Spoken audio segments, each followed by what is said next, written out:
السلام علیکم ورحمۃ اللہ وبرکاتہ۔ صرف 5 منٹ کا مدرسہ حلقہ وہی کتاب نہیں۔ اچھا، یہ کتاب جو ہے یہ کافی عرصے پہلے میرے مطالعے میں رہی، لیکن یہ مجھے کل لائبریری میں مل نہیں رہی تھی۔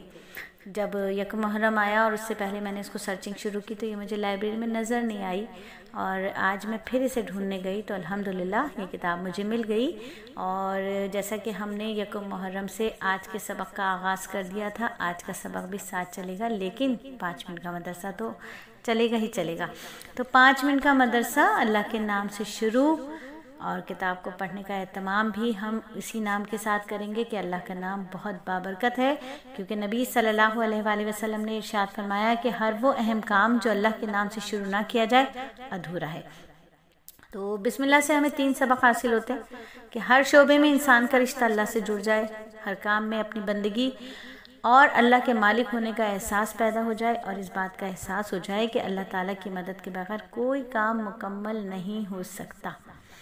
ہم ہر کام کا آغاز اللہ کے نام سے کریں گے تو ہر کام میں اللہ تعالیٰ سے ہمارا رشتہ مضبوط ہوگا۔ دل میں یہ احساس پیدا ہوگا کہ ہم محض بندے ہیں، اللہ تعالیٰ ہمارے مالک ہیں، اور اللہ ہر کام اللہ کی دی ہوئی توفیق سے ہوگا۔ اور یہ بھی احساس رہے گا کہ اللہ کی مدد ساتھ لیے بغیر ہمارے سارے کام ادھورے رہیں گے۔ پانی کا ایک گھونٹ ہو، کھانے کا ایک نوالا ہو، اور کھاتے وقت پیتے وقت ہمیں یہ غور کرنا چاہیے، اور ہم یہ غور کریں کہ ہم تک یہ نعمت اللہ نے پہنچائی ہے، اور اس نعمت کو پہنچانے کے لیے اللہ کی کتنی قدرت کار فرما ہے کہ اس کا آسانی سے حلق سے اتر جانا، پورے جسم کے اس کا سیراب ہو جانا، یہ سب اللہ کی قدرت کی نشانی ہے۔ یہ تو سادہ سی مثال ہے نا، زندگی کے جس کام کو بھی لیا جائے غور کرنے سے ہر جگہ یہی صورتحال ملے گی۔ اس لیے ہر کام شروع کرنے سے پہلے ہمیں بسم اللہ پڑھنا چاہیے، اور اس کے ترجمے پر اور اس کے معنی پر بہت زیادہ دھیان رکھنا چاہیے۔ اس سے انشاءاللہ تعالیٰ کام میں اور وقت میں برکت ہوگی۔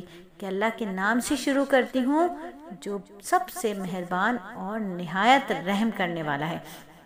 اور بسم اللہ تو ہم نے کر ہی لی، پڑھ ہی لی، اور بسم اللہ کے بعد جو ہمارا پہلا کام ہے وہ ہے پاکی اور طہارت، کہ ہم ہمیشہ پاک اور صاف رہیں، کیونکہ اللہ تعالیٰ پاک صاف رہنے والوں کو پسند فرماتے ہیں اور توبہ کرنے والوں کو بھی پسند فرماتے ہیں۔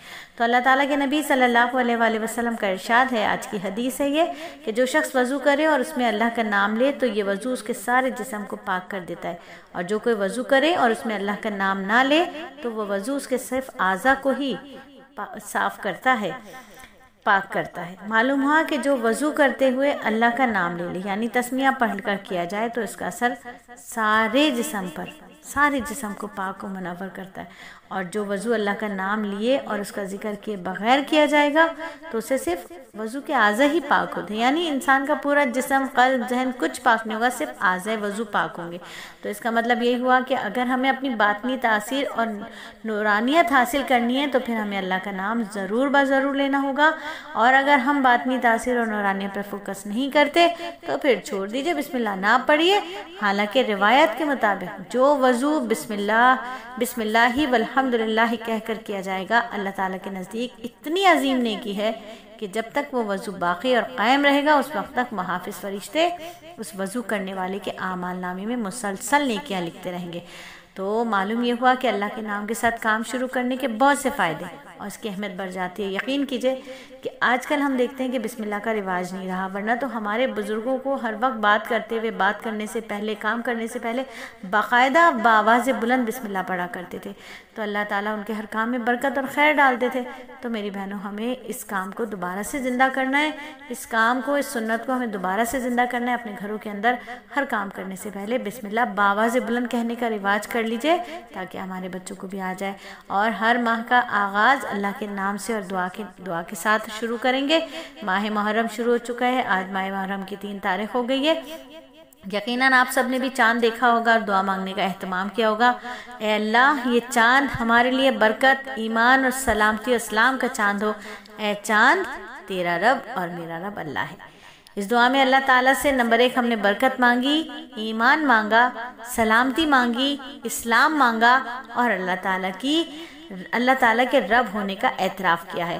تو یہ دعا مانگتے وقت گزشتہ ماہ کی وہ چیزیں جو ہمارے اوپر شکر کو آمادہ کر رہی تھی وہ بھی یاد کرنا چاہیے، اور آئندہ ماہ کے لیے اچھی توقعات اور امید بھی رکھنا چاہیے۔